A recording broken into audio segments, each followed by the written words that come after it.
this NCERT exemplar question which was even asked in CBSE 2023 examination. It is from the triangle chapter. Okay.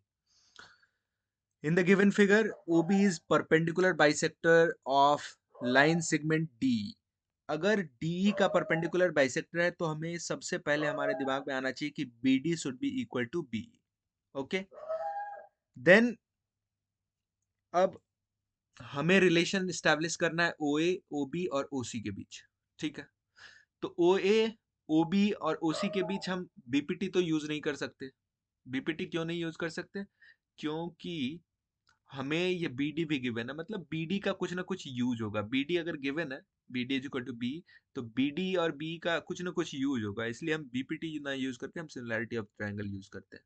तो हम लेते हैं in triangle OAF and triangle OBD.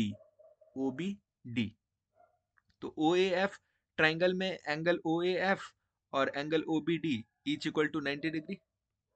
OAF और angle OAB each equal to 90 degree हो जाएगा. मैं short में लिख रहा हूं. देन एंगल AOF और एंगल BOD, AOF इक्वल होगा एंगल BOD के, just because these are common. Same ही है, बस लिखने का तरीका अलग है दोनों एंगल को. तो ये दोनों इक्वल सिमिलर हो गया, ट्रायंगल OAF और ट्रायंगल OBD. ट्रायंगल OBD ये दोनों सिमिलर हो गया बाय AA सिमिलैरिटी. ठीक है, अब यहां से हम AF अपॉन BD फाइंड कर सकते हैं. AF अपॉन BD फाइंड कर सकते हैं equal to AF upon BD equal to OA upon OB कर सकते हैं. OA अपॉन OB कर सकते हैं. ये हमने इसलिए लिया क्योंकि हमें रिलेशन चाहिए OA और OB. ठीक है, अब दूसरा ट्राइंगल हम चूज करेंगे in triangle ACF and triangle ACF and triangle BCE. Triangle BCE. ठीक है, तो एक तो ACF angle ACF equal to angle BCE, vertically opposite angles.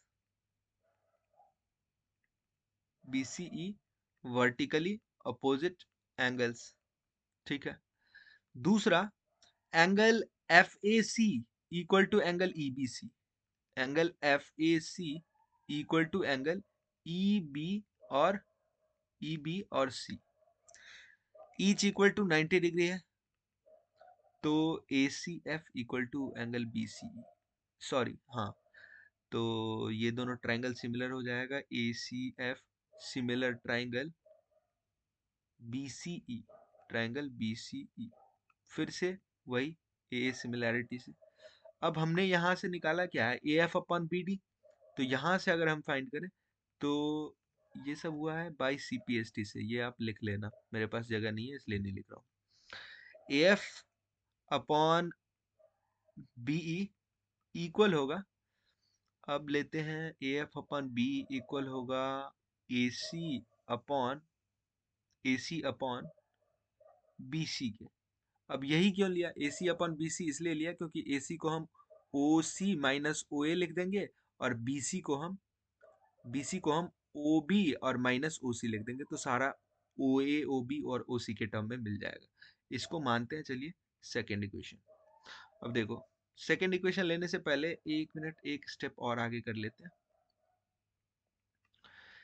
BE ये भी फिर से CPST से है. CPST से इसको आगे थोड़ा सा सॉल्व करें तो AF को AF रहने देते हैं अपॉन BE को. देखो हम BE को यहाँ पे देखो BD लिख सकते हैं, तो BE को हमने BD लिखा. ठीक है, equal to AC upon BC, AC upon BC. Second equation. AF upon BD, AF upon BD, AC upon BC, AF upon BD, यहाँ भी OA अपॉन OB. तो फ्रॉम फर्स्ट एंड सेकेंड हम बोल सकते हैं कि OA upon OB AC upon BC. OA upon OB equal to AC upon BC. ठीक है,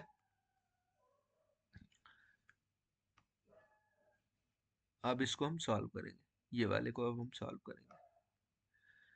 ठीक है, ओ ए चाहिए, ओ बी चाहिए, ए सी और बी सी नहीं चाहिए, तो इसको हम गायब करेंगे।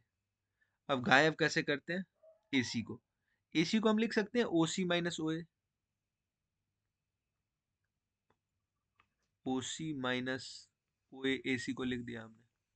और ओ बी को, ओ बी को देखो नीचे क्या है, एक मिनट, नीचे है बी सी, तो बी सी को हम लिख देते हैं, बी सी को हम लिख सकते हैं ओ बी माइनस ओ सी, ओ बी माइनस ओ सी। ठीक है, तो अब इन दोनों को क्रॉस मल्टीप्लाई कर लेते हैं, तो ये हो जाएगा O A dot O B और minus O A dot O C equal to O B dot O C और minus O B dot O A. अब देखो, ये वाले को लेफ्ट साइड शिफ्ट कर लेते हैं, तो ओ ए डॉट ओ बी एक साइड, एक इधर है और एक इधर से इधर आ जाएगा, तो two O A dot O B हो जाएगा।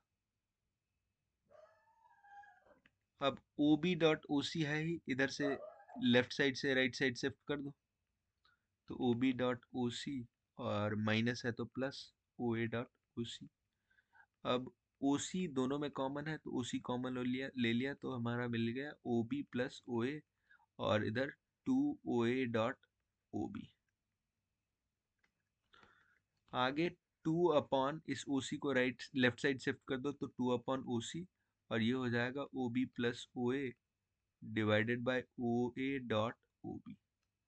तो O B dot O B divided by O B, ये हो जाएगा वन बाई ओ ए, और फिर O A divided by O B, तो वन बाई ओ बी, और ये हो गया two by O C. Simple है, बस मेन पंगा यहाँ तक का था। ठीक है, ओके, हेंस प्रूव्ड।